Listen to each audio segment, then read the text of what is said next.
ভাইজান, আপনি বর্তমানে দুবাই আছেন। আপনি ইউরোপের একটি ভালো রাষ্ট্রে যাইতে চান। দুবাই থেকে ইউরোপের ভিসা পাওয়া কিন্তু সহজ, আবার অনেক কঠিন। অনেকে কিন্তু বিভিন্নভাবে প্রতারিত হয়। এই বিষয়টা কিন্তু অবশ্যই মাথায় রাখতে হবে।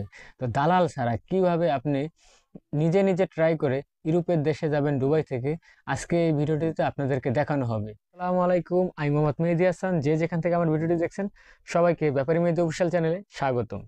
প্রিয় ভাই ব্রাদার, প্রথমে আপনাদেরকে যে কথাটি বলবো সেটা হচ্ছে কি, আপনি কিন্তু চাইলে অবশ্যই সংযুক্ত আরব আমিরাত থেকে ইউরোপের একটি দেশে যেতে পারেন। সেটা কিভাবে? আমি কি আপনাদেরকে ওয়ার্ক ভিসার কথা বলবো? না, আমি কিন্তু আপনাদেরকে ওয়ার্ক ভিসার কথা বলবো না, কারণ আমি কিন্তু এখানে বলেছি যে দালাল ছাড়া নিজে নিজে কিভাবে আপনি যাবেন। সেই ক্ষেত্রে আপনি বৈধভাবে যেতে পারবেন। সেটা কিভাবে? সেটা হচ্ছে ভিজিট ভিসার মাধ্যমে। আপনাকে অবশ্যই ভিজিট ভিসায় যেতে হবে যদি আপনি দালাল ছাড়া যেতে চান। তো কিভাবে যাবেন সেই বিষয়টাই আজকের আমার এই ভিডিওতে আপনাদেরকে ধাপে ধাপে বলবো। তার আগে একটি কথা বলে নিই, আপনারা যদি আমার চ্যানেলে নতুন হয়ে থাকেন অবশ্যই চ্যানেলটি সাবস্ক্রাইব করবেন। ফেসবুক থেকে দেখে থাকলে পেজটি ফলো করবেন। তো প্রথমে যে কাজটি করবেন সেটি হচ্ছে কি, আপনাকে ট্রাভেল হিস্ট্রি করতে হবে। কোন দেশটিতে যাবেন সেটা হচ্ছে বড় বিষয়। সেটা কি কোথায় হতে পারে? আপনার জন্য সংযুক্ত আরব আমিরাত থেকে ফ্রান্সের ভিজিট ভিসা খুবই ইজি হবে। শুধু সংযুক্ত আরব আমিরাত না, মিডল ইস্টের বিভিন্ন দেশ থেকে ফ্রান্সের ভিজিট ভিসা পাওয়া খুবই ইজি। ফ্রান্সের ভিজিট ভিসাটা তারা দেয় সেনজেন কান্ট্রি, তবুও তারা অনেকে ভাবে বাবারে এত হাইফাই কান্ট্রিতে ভিজিট ভিসা কি হবে? হ্যাঁ হবে, যদি আপনার সকল ডকুমেন্টস ঠিক থাকে। তো আপনার কি কি ডকুমেন্টসের প্রয়োজন সেই বিষয়টা কিন্তু আজকের ভিডিওতে বলবো। তো আপনার অবশ্যই ডকুমেন্টস হিসাবে প্রথমে যে বিষয়টা লক্ষ্য রাখতে হবে সেটা হচ্ছে আপনার ট্রাভেল হিস্ট্রি। আপনি দুবাইতে কাজের বিষয়ে গেছেন, আপনি 2-1 বছর যাবত দুবাইতে আছেন, আপনি ফুস করে যাবেন গা ইউরোপের সেনজেন কান্ট্রিতে ভিসা আবেদন করেন, ভিসা পেয়ে যাবেন না। এই ক্ষেত্রে আপনার কি করতে হবে? ট্রাভেল হিস্ট্রি করতে হবে। ট্রাভেল হিস্ট্রিটা হচ্ছে এরকম যে আপনার এর আগে 2-4-5টা দেশে ভিজিট করতে হবে, ঠিক আছে? তা না হলে কিন্তু আপনি ভিজিট ভিসা পাবেন না। আপনার হুট করে ইউরোপের ভিসা আপনাকে দিয়ে দেবে না। তো আপনি যদি দুবাইতে ইমারত আইডি কার্ড পেয়ে থাকেন, অবশ্যই ইমারত আইডি কার্ড আপনার আছে। তো আপনার যদি ইমারত আইডি কার্ড থাকে, বিভিন্ন রাষ্ট্রে আছে, ওই ইমারত আইডি কার্ডের কারণে অনারেবল ভিসায় যাওয়া যায়। তো আপনি সেখানে না গিয়ে, এক্সাম্পল আপনাকে দিই, আপনি কি করেন, দুবাই থেকে আপনি সৌদি, ওমান, কাতার, বাহরাইন এগুলো ঘোরেন, 3-4টা কান্ট্রি ভিজিট করেন। এগুলো একবার অল্প টাকায় অল্প খরচ আপনি ভিজিট করতে পারবেন। তবে আপনাদেরকে একটা কথা বলে দিই, ওই যে এক রাত করে থাকবেন একটা দেশে, যায় 1 ঘন্টা করে থাকবেন, মানে ইন আউট হওয়া দেওয়া দরকার, ওইটা কিন্তু ট্রাভেল হিস্ট্রি না। অবশ্যই আপনার একটা দেশে 2-3 দিন থাকা উচিত, ঠিক আছে? সর্বনিম্ন 3 দিন থাকলে সবচেয়ে ভালো হয়।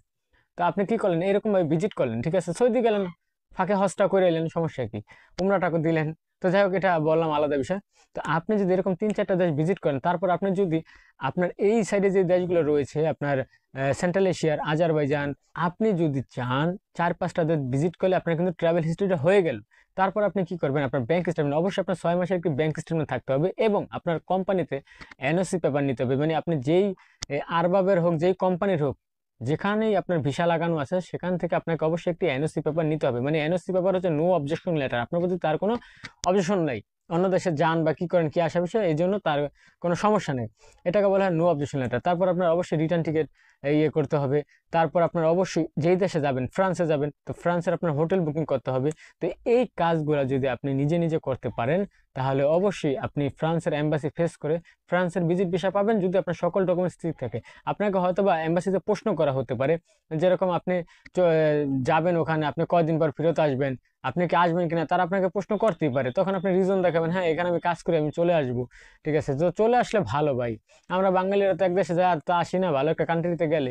তবে আপনি যদি ফ্রান্সে ভিজিট ভিসা যান, ওখানে যদি আপনার ফ্রান্সে সেটেল হওয়া খুবই কষ্টদায়ক, মানে খুবই হেজেল। তো আপনি চাইলে স্পেনে গেলে খুব তাড়াতাড়ি কাগজপত্র পেয়ে যাবেন। ওটা সাবজেক্ট আলাদা, ওটা আবার অন্য একটা ভিডিওতে বলবো না, আমার এই বিষয়ে ভিডিও আছে অবশ্যই চ্যানেলে। তো বিষয়টা হচ্ছে কি, আপনি এইভাবে কিন্তু ভিজিট ভিসা পাবেন, ঠিক আছে? যদি নিজে নিজে এইগুলো করতে পারেন। যদি নিজে না করতে পারেন তাহলে কি কার করার? যদি আপনার কোনো এরকম বুঝমান লোক আছে মোবাইল টোবাইল সম্বন্ধে, এইসব বিষয় টিষয় সম্পর্কে ভালো বোঝে, তাদের মাধ্যমে করাবেন। আর না পারলে তো আপনার এজেন্সি ধরতে হবে, এটাই স্বাভাবিক। দালাল ধরতে হবে, এটাই স্বাভাবিক। তো আপনি চাইলে সংযুক্ত আরব আমিরাতের আবুধাবিতে অবস্থিত এই ফ্রান্সের এম্বাসি, তখন আপনি এম্বাসি ফেস করে কিন্তু নিজে নিজে ভিসা নিতে পারেন, যদি আপনি এই কাজগুলো আমি যা যা বললাম এই জিনিসগুলো যদি আপনি ম্যানেজ করতে পারেন। আর হ্যাঁ, ব্যাংক স্টেটমেন্ট অবশ্যই আপনার কিন্তু সংযুক্ত আরব আমিরাতের কোনো ব্যাংকে দিতে হবে, এবং আপনার ওই ব্যাংকে অবশ্যই লেনদেন থাকতে হবে, ঠিক আছে? আপনার ব্যাংক একটা অ্যাকাউন্ট দিয়ে দিলেন, স্টেটমেন্ট দিয়ে দিলেন ব্যাংকের অ্যাকাউন্টের, তাহলে হইলো না, ঠিক আছে? আর আরেকটা বিষয় আপনাদেরকে জানিয়ে রাখি, অবশ্যই ব্যাংকের ভিতরে বাংলা, আমাদের বাংলা টাকার হিসাব দিয়ে দিই, বাংলা টাকার 5-7 লক্ষ টাকা কিন্তু ইনআপ থাকতে হবে, এবং কি ভিতরে থাকতে হবে ব্যাংকে আপনার অ্যাকাউন্ট। কোনো সমস্যা না, আপনার যখন ভিসা পেয়ে যাবেন ব্যাংকে থেকে টাকা উঠে ফেললেন, সমস্যা নেই। তো আপনার তো ওয়ার্ক পয়েন্ট ভিসা গেলে লক্ষ লক্ষ টাকা লাগবে, ভিজিট ভিসা গেলে তো এত টাকা লাগে না, ঠিক আছে? টিকিট খরচ, ভিসার খরচ, হোটেল বুকিং, দ্যাটস এনাফ।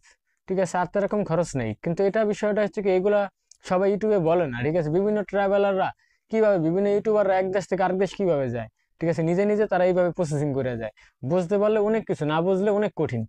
ঠিক আছে, তো একটা বিষয় হচ্ছে কি, আপনি যদি নিজে নিজে এগুলো করতে পারেন তাহলে অবশ্যই আপনি দালাল ছাড়া আপনি নিজে নিজেই সংযুক্ত আরব আমিরাত থেকে ফ্রান্সের ভিজিট ভিসা পেতে পারেন, যদি আমি যেই কাগজপত্রগুলা, যেই ডকুমেন্টস গুলার কথা বললাম সেগুলো যদি আপনি শো করতে পারেন।